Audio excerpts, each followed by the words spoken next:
Let's bring in William Legate, an entrepreneur and founder and CEO of PredIQt, a cryptocurrency platform. He's also been closely monitoring the Reddit thread for years. William, thank you very much for joining us.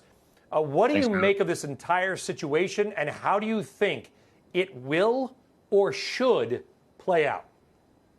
Yeah, I think this isn't just a traditional kind of pump and dump, which I feel like a lot of people on your network are characterizing it as. I think it's a much broader socioeconomic movement. And a lot of these traders on Wall Street bets, quite frankly, don't care whether or not they make or lose money. The diamond hands over there are wanting to hold long term, and they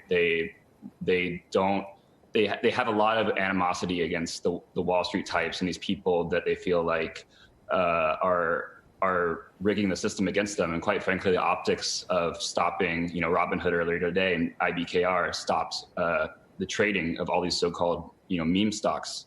And I think that's quite frankly criminal. And by the way, William, forget about even the stopping of trading, because that's a different issue. These companies, we can get into that. But from a populist perspective, and Eamon, you could chime in too. Do you think, and by the way, maybe there's people that we know that are guilty of this, that there's this sort of talking down to these retail investors. Let me tell you something, okay? I don't know if you gamble, William or Eamon, but I like to play blackjack. And if I'm sitting at a blackjack table and some guy sits down and starts hitting on 17 or 16 every time and losing a bunch of money, you know what I'm not going to do? I'm not going to turn to the guy and be like, man, you should really do this, or you're not a very good blackjack player, or be careful, the casino always wins, because he probably will and should punch me in the mouth.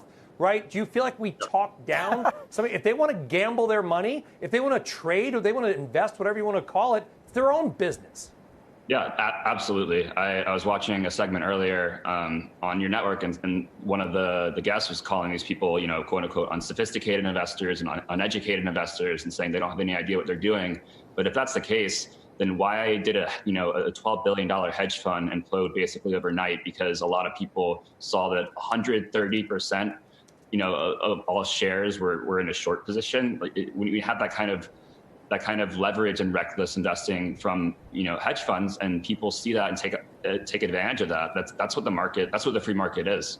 So I think it's extremely hypocritical, and there's a spotlight being put on this right now, and I think that it's uniting kind of both sides of the political spectrum, as you said, both Ted Cruz and AOC.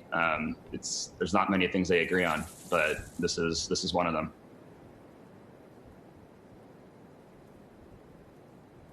Eamon, get in here. Yeah, look, I mean, William, you've been following this so carefully, and I thought one of the things that you said when we talked yesterday, which I found fascinating, was this idea of nostalgia and this idea of leverage. And so walk us through the thinking on these Reddit boards in terms of what the next targets could be of this group. How does this anger manifest itself in terms of specific stocks that people might be trying to take out next? Yeah, I think there's a general longing and sense of people wanting to kind of go back to the good old days, the simpler times, the pre-COVID era, the era when things were maybe financially more, stable, I guess you could say.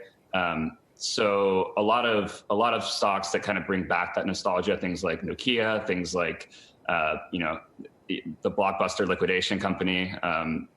Those types of stocks are very nostalgic from a kind of cultural perspective, but also very meme worthy, I would say. Mm-hmm. And that's something that I think the traditional Wall Street types don't understand is the mindset of the retail investor and what matters to them. Because a lot of people on Wall Street, they trade on fundamentals, they'll trade on technical analysis. Those are the things that matter to Wall Street investors. But retail investors have a little bit of a different mindset sometimes. And it's not, I think it's wrong to say that their mindset's, uneducated or comes from a point of ignorance. It's just a different strategy and way that they approach the market. And right now it's working out pretty well for them. So we'll see what happens. But in terms of what stocks would be kind of next, I've seen a list of basically just the most shorted stocks from hedge funds.